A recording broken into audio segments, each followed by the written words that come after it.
ఏపీలో ఇప్పటికిప్పుడు ఎన్నికలు జరిగితే సీఎంగా ఎవరు గెలుస్తారు? Chandrababu CM, Jagan CM? ఖచ్చితంగా కామెంట్ చేయండి. అక్రమాస్తుల కేసులో నిందితుడిగా ఉన్న వైసీపీ అధినేత వైఎస్ జగన్ తాజాగా విదేశీ పర్యటనకు వెళ్లేందుకు బెయిల్ నిబంధనలను సడలింపు కోరుతూ సిబిఐ కోర్టులో పిటిషన్ దాఖలు చేశారు. దీన్ని కోర్టు ఆమోదించడంతో ఆయన 10 రోజుల పాటు లండన్ టూర్కు వెళ్లి తిరిగి వచ్చారు. అయితే ఆ లోపే కీలక పరిణామాలు చోటు చేసుకున్నాయి.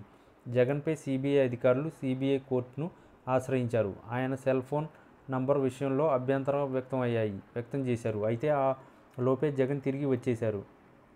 జగన్ సిబిఐ కోర్టు అనుమతితో ఇప్పటికే పలుమార్లు విదేశీ పర్యటనకు వెళ్లి వచ్చారు. అయితే ఈసారి లండన్ టూర్కు వెళ్లే సమయంలో కోర్టు షరతుల మేరకు సిబిఐకి సమర్పించిన సెల్ ఫోన్ నంబర్ వివాదానికి కారణమైంది. గతంలో ఇచ్చిన నంబర్ వేరేది కావడం, ఈసారి ఇచ్చిన నంబర్ కొత్తది కావడంతో దీనిపై సిబిఐ అభ్యంతరం వ్యక్తం చేసింది.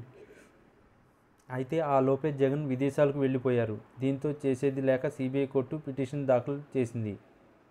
జగన్ బెయిల్ షరతులను ఉల్లంఘించారని, తమకు అందుబాటులో ఉండేందుకు ఇచ్చిన ఫోన్ నెంబర్ మార్చి ఇచ్చారని అభ్యంతరం తెలిపింది. ఈ నేపథ్యంలో జగన్ బెయిల్ రద్దు చేయాలని కూడా వాదించింది. అయితే జగన్ విదేశాల నుంచి తిరిగి వచ్చిన నేపథ్యంలో తాజాగా సిబిఐ కోర్టులో ఈ కేసుపై విచారణ జరిగింది. ఇందులో జగన్ బెయిల్ షరతులు ఉల్లంఘించినట్లు సిబిఐ వాదించగా, అసలు జగన్ సెల్ ఫోనే వాడడం లేదని ఆయన లాయర్లు కోర్టుకు తెలిపారు. దీంతో సిబిఐ షాక్ అయింది.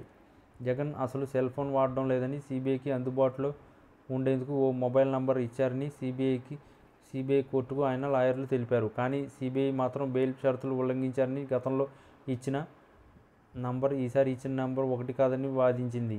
దీంతో సిబిఐ కోర్టు న్యాయమూర్తి వాదనలు పూర్తి చేసి ఈ వ్యవహారంలో ఈ నెల 28న తీర్పు ఇస్తానని వెల్లడించారు. దీంతో జగన్ బెయిల్ షరతులు ఉల్లంఘించారా లేదా అనేది 28న తేలనుంది.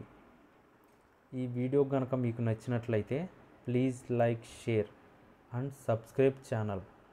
మరిన్ని ఇంట్రెస్టింగ్ అప్డేట్స్ కోసం మా ఛానల్ని లైక్ చేసి షేర్ చేయండి అండ్ సబ్స్క్రైబ్ చేయడం మాత్రం మర్చిపోకండి.